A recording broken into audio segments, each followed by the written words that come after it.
Tell us a little bit about your involvement with the Jewish community. Well, when I was still in high school, in the summer I would go to the thrift shop that was sponsored by the Council of Jewish Women, and I would work there in the summertime. And, I mean, volunteered in the summertime. Then when I got married, I joined the Council of Jewish Women, and through the years I was vice president of different things, and through them I was on the Visiting Nurse Association board and a lot of different boards. But the thing that I loved most and got the most out of was the panel of American women. Carolyn Tobian started it around the time of integration when the schools were becoming integrated. And there was a moderator, there was a Catholic, a Jew, a Mexican American, an Anglo, and I think that's all. And we went and talked to tons of organizations and people telling our stories and trying to ease the integration. And I don't know that we did, but I got so much out of it. I learned so much from my co-panelists. In fact, one day I had one of them over for lunch, and I made her a sandwich. I said, now, do you want Fritos or potato chips? She says, I want Fritos, but I like potato chips too. I mean, we're so conscious of everything. We didn't want to have any bad feelings toward anybody. And I was on Jewish Family Service Board and several different things. What made you feel best about all your service in the Jewish community? Was there a particular project that you worked on that you really enjoyed? Well, I said, like the panel of American women, I loved that particularly. But I liked all of it. I liked the idea of, contributing to the community. I was, at one time, the younger set chairman, and I liked that. I didn't like asking people for money, but I liked being active in the Federation. All right, Janet, 1934, Dallas, Texas. Let's go back. Talk to me about when you were a little girl. What do you remember? I remember living in South Dallas, and then we moved to East Dallas, to Tokelon Drive, which some people say is the prettiest street in Dallas. But we moved there, so there weren't a lot of Jews there. But I went all through school there, Lipscomb Grade School, J.L. Long Junior High, and Woodrow Wilson High School. And recently my grandson had a tournament, a basketball tournament, Woodrow. And so I went back to see it, and my school is just beautiful, and they've added on. And my grandson says to me, Margaret, show me where your homeroom was. I said, couldn't show you that, I don't remember that, but I can sing all the words to the alma mater and the fight song if you want to hear it. But he declined. He declined that. Anyway, it was a much smaller town. We had close friends that lived in South Dallas, and then they began the move to Highland Park and further north. But we lived in Lakewood. In my class in high school, there were 5 other Jews, that was it, and maybe 5 more in the whole high school. But I never noticed any anti-Semitism at all. The only thing I do remember, and I don't know why because I was very young, was in swinging next to a girl in grade school, and she said to me, "You're Jewish, aren't you?" And I said, "Yes, I am." She said, "But you don't look like the Jewish family that lives next door to me." And I said, "Well, why should I? They're not relatives of mine." And I still remember that. What did your parents do? My daddy was a lawyer, and when I was born in 1934, he was on the city council, the Dallas City Council. And he was one of the ones that, at that time, they agreed to do Central Expressway. And also, Fair Park, his name is on the main entrance to Fair Park and in many of the buildings there because he was on the city council at that time. And so they put all the council members' names up. Now, back at this time, which was going back a ways, and they're thinking about Central Expressway, which, today we all know it's like just a major superhighway. Did they ever talk about how they came up with that or why they figured where to put it, how all that worked? I don't know that. I just know that they were foresighted and they thought that the city was growing at that time and that they needed a main highway, so they talked about Central Expressway. Talk to me about your mom a little bit. My mother her maiden name was Yannick, And she was born in Dallas. I was born in Dallas. My children were born in Dallas, and my grandchildren are born in Dallas. So we're four-generation Dallasites. Right. She had 3 sisters and 1 brother. We were very close family. My aunts, I had 2 aunts that never married, and one that did, and they were just like mothers to me also. We were very close. Yannicks are a huge family. I'm related to a lot of people in Dallas, some of whom I don't even know, but a lot of people. And I remember Seders at my uncle's house that went on forever. They seemed interminable, and I would sleep on the couch, sit down on the couch and rest while they went on. And usually for Passover, it's around the time of chicken pox and measles, so usually one of us had it at Passover. It's a large family, and we're a very close family. Now, did your folks ever talk to you about the Depression and how it might have affected them? No, they really didn't. I remember my daddy had a picture taken. He was just starting out in law practice, and he had a picture of himself at a desk, his desk, and he put all these law books on so that he would look busy. But I know it was very difficult for them. Yeah. I remember that. Was your dad in the service at all? No. Okay. Mm-mm. Your grandparents? Mm-hmm. Do you remember them? They were both, all my grandparents except my daddy's mother were not alive when I was born. She was the only one that I knew, and she lived to be 102. Was she here? She lived in Dallas, then she went to Ada, Oklahoma, where her daughter lived, and then she came back to Dallas to Golden Acres, where she lived till she passed away. What were the things that you and your friends and your sisters do for fun when you were little? Well, my sister was Paula. We didn't have television, but we had radio, and I can remember listening to Dr. IQ and The Shadow and Stella Dallas and all of those. That's what we did, and we did go to movies. The families did a lot of visiting on Sunday afternoons, which you don't have that anymore. They'd come and visit, and you'd talk and serve tea or whatever. Right. But I remember one year when the polio epidemic was so bad and all the swimming pools were closed and we couldn't go swimming, and that was long before people had these mansions with pools, private pools. You went to a club, Colombian club or some pool, and we couldn't go swimming, and we couldn't go to movies because we were all afraid of the polio, and that was before the shot. And we used to, somehow or other we managed, we played at home and jacks and dolls and all that kind of stuff, and we managed. Now, when you were a young girl, World War II broke out. Do you remember any of that? No, I don't. I was young, very young for World War II.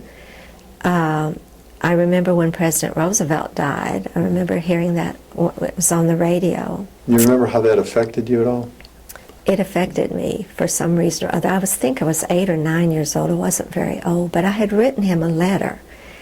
And I had asked him why he didn't have any, at that time we called them Negroes, in his cabinet.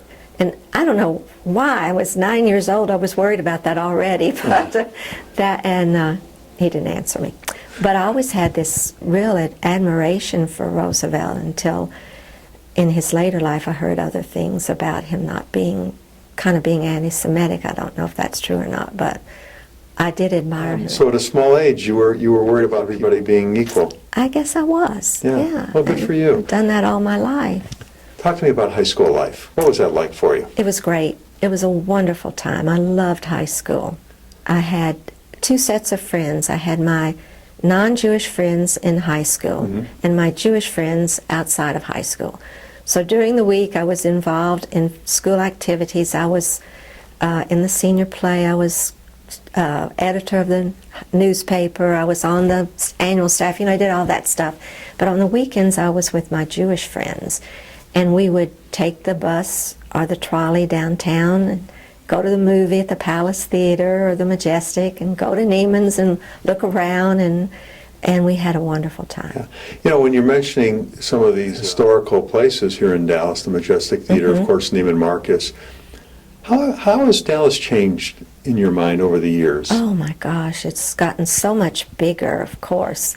and stretched out, and there's so much going on. Traffic Too is big. terrible, and it doesn't matter what time of the day or night Right. you're on Central, it's busy, and the tollway is busy, but that's progress. So Now, when you mentioned Central Expressway, and of course your dad was very involved with starting that. starting Central Expressway.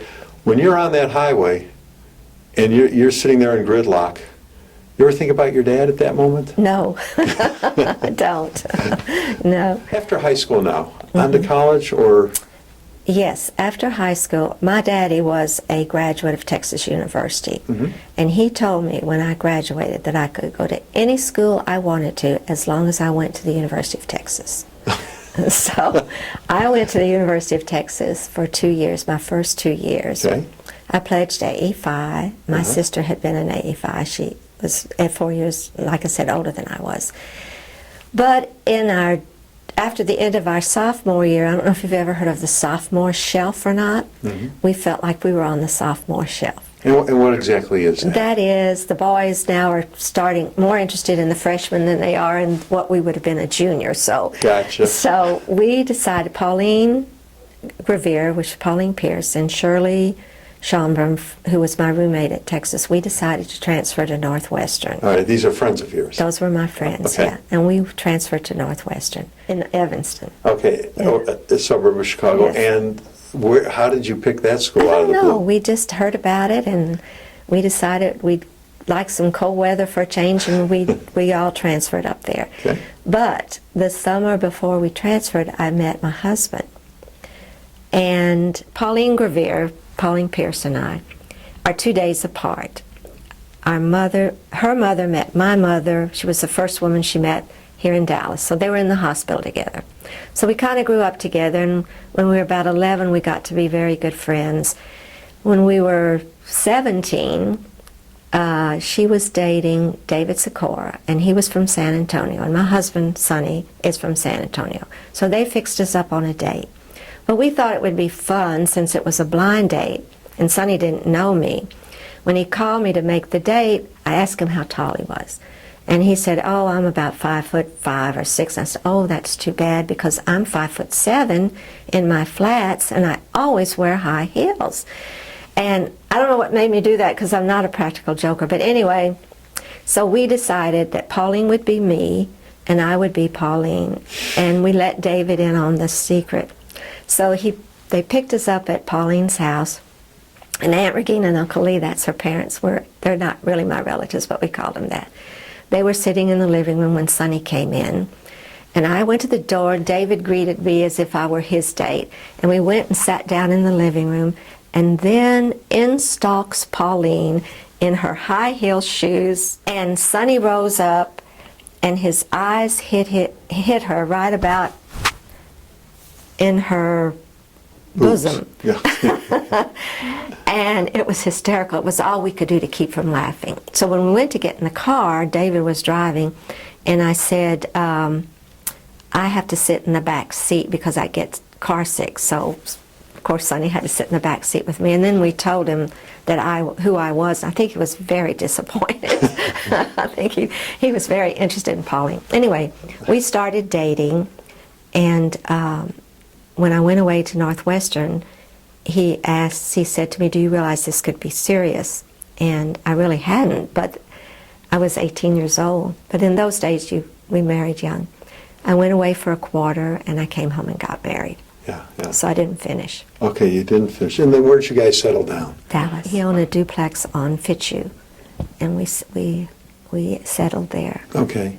And what business did Sonny? He's in the real estate business. He had a lumber yard at first with his brother-in-law. They did building, but they also bought, property. Then I started to work. I worked at Piccadilly Fair, which was a linen and gift shop in North Park. And I loved it. It was like going to a party every day because they had beautiful tablecloths and dishes and all that kind of stuff. And I loved that. But then we went to New York one year, and we saw this place on the corner of Times Square that was a little candy store that had dried fruit and candy and nuts, and we decided that we would open that store in Dallas, Texas. We did not take into the reality that we were not on Times Square. Right. So we first opened, it was called the Nutcracker Suite, S-W-E-E-T. And we had candy and nuts and dried fruits, and I would go to the different gift shows and buy containers to put the candy in. And we made fudge, and it was just wonderful, but we couldn't make it. About that time, the economy took a nosedive, and people weren't buying $20 a pound candy. And we were in business a couple of years, but then we couldn't make it, so we closed. And then I went to work for the In Circle at Neiman's for a little bit. And now I'm still working at the in-premise. I've been there 24 years this summer. Wow. I'm a recruiter and a staffing coordinator there. Wow. And I love what I do. What's the happiest time in your life? Probably college was, because I was on my own. I could, away from home, I could more or less do what I wanted when I wanted, and I loved it. Loved the people I was around and had a great time. Mm-hmm. Now, in your lifetime, there's been so many momentous occasions on the national scene. Of course, you were a young child during World War II, the Kennedy assassination here in Dallas, the moon landing in '69, Martin Luther King assassination, tragedy of 9/11. Was there something that really affected you? They all affected me. I remember when Kennedy was assassinated, I was at the beauty parlor, mm-hmm. and they had the TV on, and we saw him. And then by the time I got home, he was dead. And we went to school and got the kids out of school because we didn't know what was happening. We didn't know if it was a single occasion or what was going on. And all week we were glued to the TV set. And it just, the picture was in our mind forever. Yeah, yeah. As far as landing on the moon, we were in Santa Monica at the Del Coronado, and we watched that, and it was very moving, very historical. We loved it. Yeah. The Martin Luther King, all of those things just play a really big part in your life, and you never forget it. You never forget where you were when you heard about it and what you did when you heard about it. And 9/11, I was at work, and we watched the two planes, and we couldn't believe it. It was just horrifying, just horrifying. Yeah, yeah. Recently, we took our 13-year-old grandson for his bar mitzvah to New York, for his bar mitzvah gift, and we went to the 9/11, and he was just as engrossed in it as we were. It just a wonderful tribute to the people that died. Yeah.